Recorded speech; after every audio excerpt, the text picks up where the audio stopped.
بسم اللہ الرحمن الرحیم۔ السلام علیکم، آپ دیکھ رہے ہیں الف نیوز اور میں ہوں آپ کے ساتھ ماجد علی۔ شامل کرتے ہیں پاکستان اور دنیا بھر سے one line head lines. Fake مسکراہٹیں، بھارتی وزیر اعظم نریندر مودی کا دورہ ایئر بیس ایک سیاسی ڈرامہ۔ بھارتی وزیر اعظم کا آدم پور ایئر بیس کا دورہ در حقیقت ایک سیاسی سٹیج نکلا۔ افسران کو واضح ہدایات جاری کی گئی تھی کہ فل مسکراہٹوں کے ساتھ تصاویر بنوائی جائیں۔ جنگ زدہ بیس پر خوشیاں غیر فطری اور بناوٹی نظر بھی آ رہی تھیں۔ باڈی لینگویج ایکسپرٹ نے اسے واضح طور پر فیک اسمائل قرار دے دیا۔ حقیقت یہ ہے کہ موڈ خراب، مورال گرا ہوا اور مستقبل غیر یقینی ہے۔ یہ سب کچھ عالمی میڈیا کی نظروں سے بھی چھپا نہیں رہا۔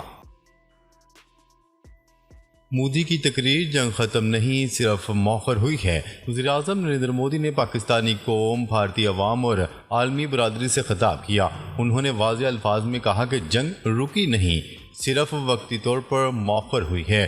مودی کا لب و لہجہ اور ہاتھوں کا جوش جنگی عزائم کو ظاہر کر رہا تھا۔ انہوں نے کہا ہے کہ اگلا حملہ بھرپور اور فیصلہ کن ہوگا۔ ان کی تقریر میں بار بار طاقت کے مظاہرے کی بات کی گئی۔ یہ پیغام تھا کہ بھارت اب پیچھے نہیں ہٹے گا۔ آدم پور ایئر بیس کی تباہی پاکستان کی بڑی کامیابی۔ پاکستانی فضائیہ نے بھارت کے آدم پور ایئر بیس پر تباہ کن حملہ کیا۔ یہ بیس بری طرح متاثر ہوا اور مودی خود اس کا جائزہ لینے پہنچ گیا۔ یہ حملہ بھارتی ایئر فورس کے مورال پر کاری ضرب ثابت ہوا۔ مودی نے صرف اس حصے کا دورہ کیا جو نسبتاً کم متاثر ہوا تھا۔ ان کی تصاویر میں ہنسی اور بناوٹی مسکراہٹیں صاف دیکھی جا سکتی ہیں۔ ایسا لگ رہا تھا جیسے حقیقت کو چھپانے کی کوشش کی جا رہی ہو۔ بھارتی فضائیہ کا مورال شدید متاثر۔ پاکستان کے حملوں کے بعد بھارتی فضائیہ کا مورال تاریخی حد تک گر چکا ہے۔ رافیل لڑاکا طیاروں کے گرنے سے اہلکاروں میں خوف اور مایوسی پھیل گئی۔ 2019 کے بعد سے یہ سب سے بڑا نفسیاتی دھچکا قرار دیا جا رہا ہے۔ بھارتی میڈیا کا دعویٰ تھا کہ رافیل سے چین اور پاکستان بھی بچ نہیں سکتے، لیکن پاکستانی وارفیئر نے ان کی تمام تر امیدوں پر پانی پھیر دیا۔ ایئر فورس کے اندر اب بددلی اور شکوک غالب آ چکے ہیں۔ رافیل طیاروں کی ناکامی، بھارتی دعووں کی کلائی کھل گئی۔ بھارت نے اربوں ڈالر کے رافیل لڑاکا طیارے خرید کر فخر محسوس کیا تھا، مگر پاکستان نے ایک نہیں کئی رافیل طیارے مار گرائے۔ الیکٹرونک وارفیئر نے ان کے سسٹمز کو ناکارہ کر دیا۔ ریڈار جام، رابطے منقطع اور سکرینیں بلیک ہو گئیں۔ یہ سب کچھ دنیا نے لائیو دیکھا اور سنا۔ رافیل کی قیمت نہیں، کارکردگی دیکھی جاتی ہے جو مکمل ناکام ہوئی۔ پاکستانی دفاعی صنعت کا عالمی سطح پر اثر۔ پاکستانی میزائل سسٹمز کی کامیابی کے بعد عالمی سرمایہ کار متوجہ ہوئے۔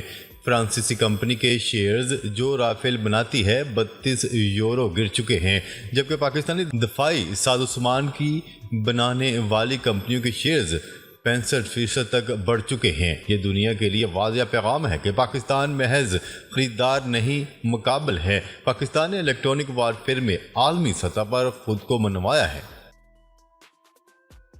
بھارت کی نیوی حرکت میں، مگر پیغام واضح۔ بھارت نے اپنی نیوی کے ذریعے میزائل ٹیسٹ کیا جو اصل میں پیغام رسانی تھی۔ یہ واضح اشارہ ہے کہ بھارت جنگ کے لیے مکمل تیاری میں ہے۔ مودی کی حکومت اب سمندری حدود میں بھی طاقت کا مظاہرہ چاہتی ہے، مگر یاد رکھے پاکستانی نیوی بھی ہر سطح پر چوکنا اور تیار ہے۔ مودی نے خود کہا ہم نے حملہ کرنا ہے، مکمل تیاری کے ساتھ۔ یہ صورتحال خطے میں مزید کشیدگی کا باعث بن سکتی ہے۔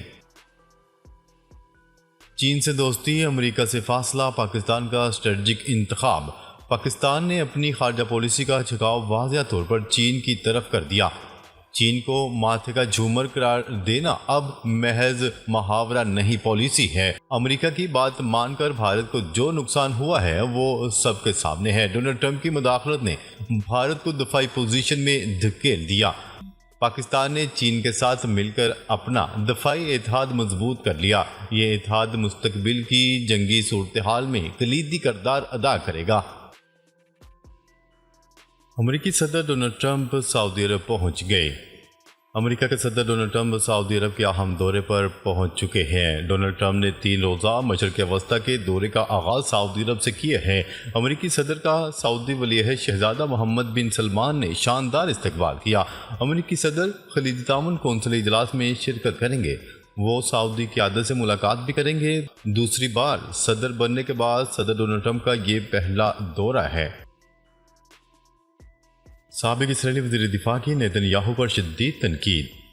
غیر ملکی خبرساں ادارے کی رپورٹ کے مطابق اسرائیلی وزیر دفاع نے نیتن یاہو کو شدید تنقید کا نشانہ بناتے ہوئے کہا کہ نیتن یاہو حماس کو ختم کرنا نہیں چاہتے۔ انہوں نے کہا ہے کہ اسرائیلی وزیر اعظم نیتن یاہو کا حماس کے خلاف جنگ لمبی کرنے کا مقصد صرف اقتدار میں رہنا ہے۔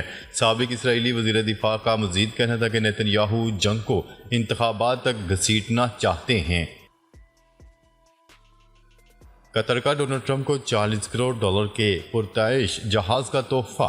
امریکی صدر ڈونلڈ ٹرمپ قطر کے شاہی خاندان سے $400 ملین مالیت کا لگژری جیٹ طیارہ بطور تحفہ قبول کرنے کے لیے تیار، جسے وہ بطور ایئر فورس 1 استعمال کریں گے۔ غیر ملکی میڈیا کی رپورٹ کے مطابق اس قیمتی تحفے کا اعلان آئندہ ہفتے ڈونلڈ ٹرمپ کے مجوزہ دورہ قطر کے دوران متوقع ہے۔ حماس نے امریکی قیدی کو ریڈ کراس کے حوالے کر دیا۔ فلسطینی تنظیم حماس نے ایک امریکی قیدی کو international committee of red cross کے نمائندوں کے حوالے کر دیا، جس کے بعد قیدی کو غزہ سے اسرائیل منتقل کر دیا گیا۔ رپورٹ کے مطابق یہ بات بین الاقوامی خبرساں ادارے روئٹرز نے اپنی ایک رپورٹ میں بتائی۔ قیدی کی حوالگی ایک انسانی اقدام کے طور پر عمل میں آئی، جبکہ اس موقع پر کسی قسم کی جارحیت یا مزاحمت کی اطلاعات نہیں۔ بھارت کے سابق army chief general Manoj Naravane بھارتی میڈیا کی جانب سے جنگ بھڑکانے کی باتوں پر برس پڑے۔ ریٹائرڈ جنرل ایم نروانے نے کہا ہے کہ جنگ کوئی بالی ووڈ کی فلم نہیں ہوتی، جنگ ایک سنگین معاملہ ہوتا ہے۔ جس طرح عوامی سطح پر بھرپور جنگ پر اکسانے کی کوشش کی گئی وہ افسوسناک ہے۔